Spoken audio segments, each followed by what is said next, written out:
C'est un patient que j'ai vu en consultation qui est atteint d'une parodontite terminale avec la totalité des dents qui étaient non conservables.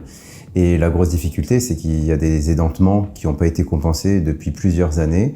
Et en fait, il y a eu des migrations des dents qui font qu'on a une dimension verticale d'occlusion qui est complètement anarchique. Et donc, du coup, la grosse difficulté de la situation, c'est de pouvoir réhabiliter au niveau prothétique et au niveau occlusal.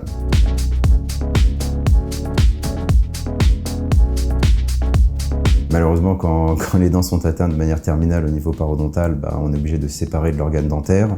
Avant tout, on a fait un bilan phosphocalcique avant pour vérifier qu'il n'y ait pas de facteurs confondants environnementaux.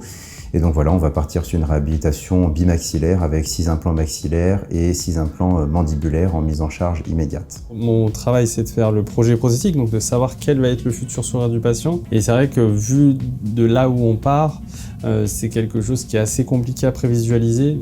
Il n'y a plus aucune référence occlusale, il n'y a plus aucune référence esthétique, sachant qu'en plus on part sur un protocole où on va faire de l'extraction, implantation immédiate, donc ça veut dire qu'on ne peut pas vraiment faire beaucoup d'essayages pour savoir où on va. C'est toujours des cas qui ont beaucoup de challenges. Les outils numériques, ils vont nous aider énormément dans ce qui est diagnostic. Déjà dans un premier temps, avec les face scans, avec l'enregistrement de la cinématique mandibulaire, avec l'enregistrement des données anatomiques, avec le cone beam, on va pouvoir créer un avatar du patient qui va nous permettre de réfléchir. La suite logique de toute cette démarche, pour nous, c'est de mettre en place en effet des protocoles de mise en charge, type mise en charge guidée, parce que l'on veut que notre projet prothétique soit exactement comme il est prévu sur l'ordinateur. Et on souhaite que les implants qui ont été planifiés selon son projet prothétique soient exactement dans la même position. La chirurgie guidée est toujours une déviation qu'on prend en compte dans nos traitements, mais on essaye de se rapprocher au plus proche de ce qui a été planifié en amont et donc réfléchi en amont.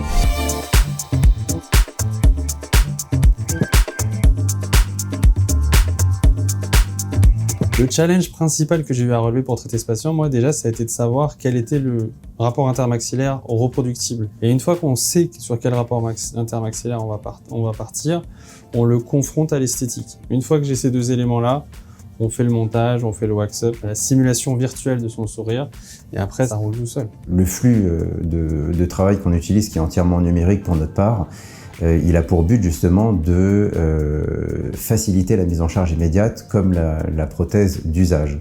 Et c'est tout le bénéfice des guides à étages, puisque une fois que le guide de base est positionné, ça nous permet de positionner la prothèse provisoire à la dimension verticale et au niveau tridimensionnel, comme on l'avait planifié initialement.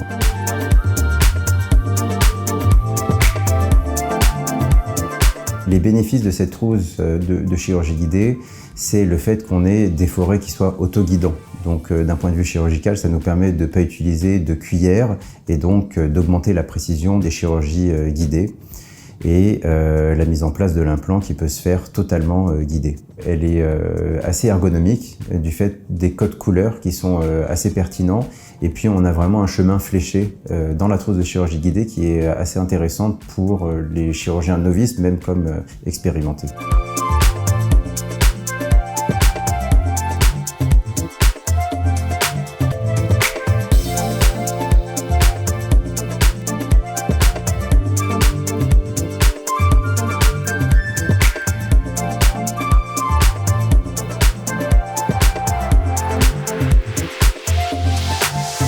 Adrien Valadares du laboratoire Marais 2A, donc c'est mon bras droit, c'est avec lui avec qui je fais tous mes cas et c'est avec lui on a développé aussi tous ces protocoles. Parfois c'est moi qui vais concevoir les guides et lui qui va les produire. Parfois c'est lui qui va concevoir les guides et lui également qui va les produire. Selon la difficulté des cas, selon aussi le timing qui est parfois un peu serré, je peux être amené à faire cette conception. C'est vrai que pour certains cas, je préfère encore les garder la main. C'est vraiment un partenariat entre le chirurgien, le praticien prothésiste et puis le laboratoire où on a une discussion, et c'est là aussi où le numérique est assez intéressant, c'est une discussion tripartite et avec le patient évidemment. Et le prothésiste est complètement inscrit dans cette évolution du numérique puisque il a des outils pour pouvoir tout designer, et puis il a aussi tous les outils pour pouvoir produire avec tout ce qui est usineuse, impression, pour que tout ce qui a été fait et designé numériquement soit reproduit dans la réalité de manière la plus fidèle.